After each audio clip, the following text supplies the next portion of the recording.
We hear we've got to kill a virus. We've now got a mutant variant, a new strain. This is terrifying stuff. And what a surprise. It's all over the front pages. A new virus strain. Now, we don't know, and it was made quite clear by Chris Whitty, may well be just a correlation, not a causation, that we've got rising cases in parts of London at the same time as we have a new strain that's been identified, a new variant, sorry. But this is a key fact. This is worth knowing. In recent study of more than 46,000 people in 99 countries by researchers at University College London's Genetics Institute, probably know what they're doing, don't they? Probably more than most of us. They identified more than, wait for it, 12,700 mutations of the virus.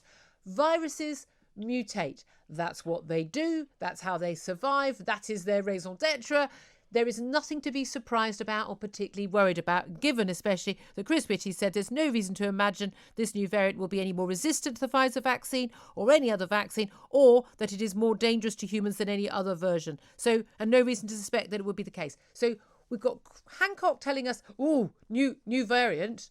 And then we've got Chris Whitty, the expert, saying, not really anything new, not really anything to be worried about. Yeah. In terms of what percentage of tests done are positive. So when we get if you just test 10 people and you find one positive, and then you work out what that is per 100,000 of the population, you get that figure. If, however, you test 1,000 people, you're going to get more positives. And then you work what that is per 100,000 of the population. What a surprise. That's a much higher figure.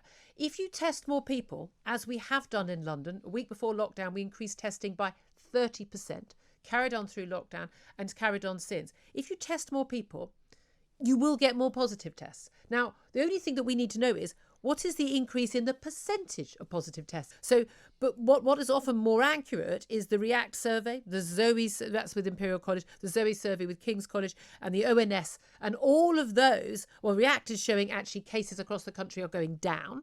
The Zoe and ONS surveys are showing just a slight increase. But certainly Tim Spector of King's College, who's leading that Zoe app, which has been very accurate, saying none of the survey methods show this doubling every 7 days that we've been talking about, and ministers have been talking about, and particularly also the rate of infection in the community of over 60s is not going up. We're not seeing that transfer from secondary school or pupils or 20-year-olds into those more high-risky groups.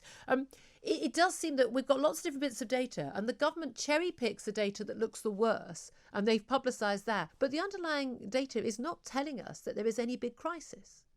And you do have to wonder if there's a slight, if that's deliberate.